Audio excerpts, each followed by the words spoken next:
Hello दोस्तों, welcome back to our channel. आज का वीडियो बहुत ज़्यादा इम्पोर्टेंट रहने वाला है क्योंकि यूजीसी की रिवाइज्ड गाइडलाइंस आ चुकी हैं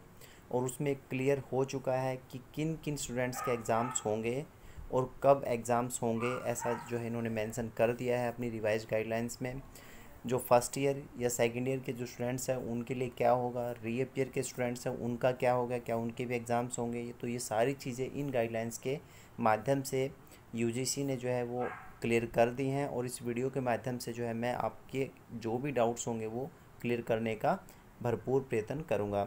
अगर फिर भी किसी का कोई क्वेरी अगर रहती है तो कमेंट सेक्शन में जाकर कमेंट करके जो है अपनी क्वेरी पूछ सकता है एग्जामिनेशन से रिलेटेड। तो इस वीडियो में हम यूजीसी की जो गाइडलाइंस आई है ये मैंने जो है उसके ऑफिशियल वेबसाइट्स से गाइडलाइंस को लिया है यहाँ पे, और एक एक चीज़ को हम जो है डिटेल में डिस्कस करेंगे। तो वीडियो बहुत इंपॉर्टेंट रहने वाला है। कंप्लीट इन्फॉर्मेशन अगर जानना चाहते हैं एग्ज़ाम पॉइंट ऑफ व्यू से या प्रमोशन पॉइंट ऑफ व्यू से तो इस वीडियो को लास्ट तक ज़रूर देखें। और जो लोग चैनल पर नए हैं चैनल को सब्सक्राइब कर लें, तब बेल आइकन को प्रेस कर लें ताकि इस तरह की कोई भी इंपॉर्टेंट वीडियोज़ या इन्फॉर्मेशन आपसे मिस ना हो। तो आपको मैं बता दूं कि सबसे पहले यूजीसी ने जो है पहले भी गाइडलाइंस जारी की थी जो कि 29 अप्रैल को गाइडलाइंस जारी कर दी गई थी। उन गाइडलाइंस में क्या मेंशन था कि जो लास्ट ईयर के जो स्टूडेंट्स हैं उनके एग्ज़ाम्स जुलाई में कंडक्ट करवाए जाएंगे, लेकिन ऐसा नहीं हुआ क्योंकि कोविड-19 के जो केसेस थे वो अभी भी बढ़ रहे हैं और काफ़ी जो एरियाज़ ऐसे हैं जहाँ पे हॉटस्पॉट एरियाज़ बने हुए हैं तो वहाँ पे जो स्टूडेंट्स की हेल्थ और सेफ्टी के साथ जो है कंप्रोमाइज़ नहीं किया जा सकता, जिसकी वजह से बहुत से जो है राज्य हैं जैसे हरियाणा है, राजस्थान है, वहाँ पे जो गवर्नमेंट है ऑलरेडी अनाउंस कर चुकी है कि सभी लोगों को या सभी स्टूडेंट्स को जो है वो प्रमोट कर दिया जाए नेक्स्ट क्लासेस में, चाहे वो फाइनल ईयर के हैं या फिर फर्स्ट ईयर के हैं, सेकेंड ईयर के हैं। लेकिन जो हमारे एचआरडी मिनिस्टर हैं या जो सेंट्रल गवर्नमेंट है उन्होंने एक अदर जो है अमरजेंट बेसिस पर एक एक्सपर्ट कमेटी का जो गठन किया ताकि यूजीसी की जो गाइडलाइंस हैं उनको रिवाइज़ कर सके या उस पर जो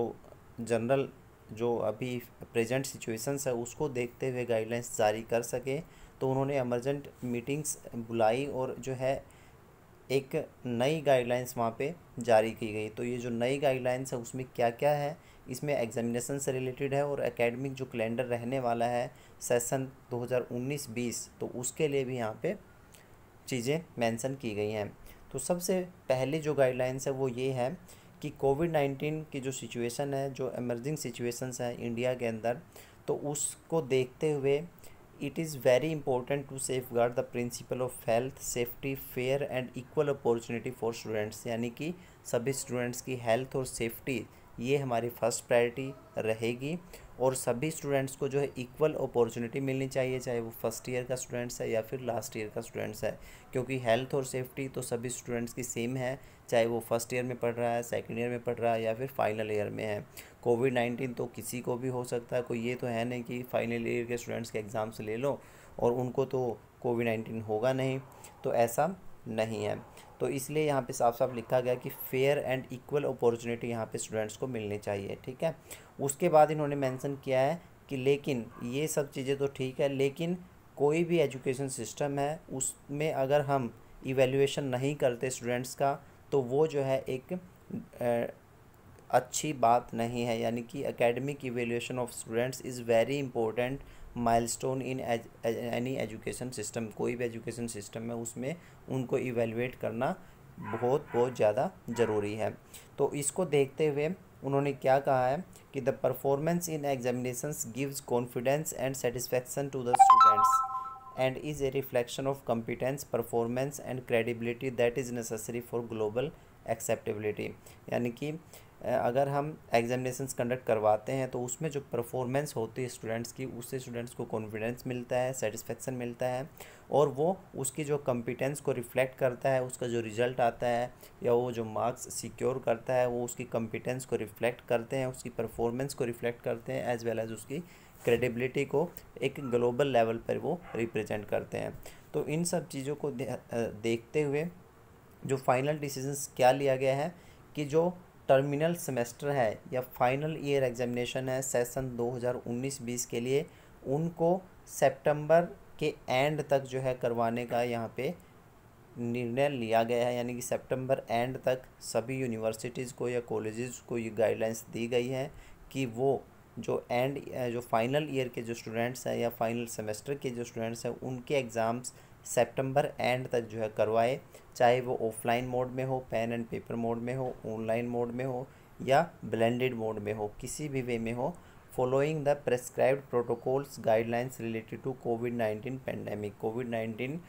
की जो से रिलेटेड जो भी गाइडलाइंस है उसको फॉलो करते हुए सितंबर एंड तक जो है उनके एग्ज़ाम्स करवाए, ऐसा जो है यहाँ पे लिखा गया है यूजीसी की रिवाइज्ड गाइडलाइंस में। ऐसा इंस्ट्रक्शन दी गई है सभी कॉलेजेस को, सभी यूनिवर्सिटीज़ को। सेकंड क्या है कि अगर कोई स्टूडेंट्स फाइनल ईयर का या फाइनल सेमेस्टर का स्टूडेंट्स अगर एग्ज़ाम्स में अपीयर नहीं हो पाता किसी भी रीज़न से, तो उसको जो है एक स्पेशल चांस जो है वो मिलना चाहिए बाद में भी। यानी कि जो सितंबर एंड में अगर एग्ज़ाम्स होते हैं और अगर कोई स्टूडेंट्स उस एग्ज़ाम्स में अपीयर नहीं हो पाता या उपस्थित नहीं हो पाता, तो ऐसे केस में वो यूनिवर्सिटी या कॉलेज जब भी फिजिबल हो तब जो है उस स्टूडेंट्स का अलग से एग्ज़ाम ले, चाहे वो इंटरनल असेसमेंट एग्ज़ाम ही क्यों ना हो। मतलब उसको जो है स्टूडेंट्स को अब्सेंट होते हुए भी उसको फेल ना समझा जाए, उसको एक अपॉर्चुनिटी और मिलनी चाहिए, एक चांस और मिलना चाहिए ताकि वो बाद में आकर जो अपना एग्ज़ाम दे सके। ये भी यहाँ पे मेंशन किया गया है। लेकिन ये स्पेशल यहाँ पे लिखा गया है the above provision shall be applicable only for the current academic session. यानी कि ये जो प्रोविज़न है ये सिर्फ करंट एकेडमिक सेशन के साथ ही एप्लीकेबल है। नेक्स्ट वाला जो सेशन है 2020-21 वाला, उसमें ये एप्लीकेबल नहीं रहने वाला। ठीक है। इसके बाद है तीसरा, यहाँ पे मोस्ट इम्पोर्टेंट है, जो कि काफ़ी स्टूडेंट्स की क्वेरीज होती हैं कि जो रीअपियर के जो एग्ज़ाम्स है उनका क्या होगा। जो फाइनल ईयर में है मान लो स्टूडेंट्स और उनके रीअपियर के जो उसके पहले से सेमेस्टर के कोई एग्ज़ाम्स अगर बचा हुआ तो उसका क्या होगा, उसके लिए भी यहाँ पे साफ साफ लिखा गया है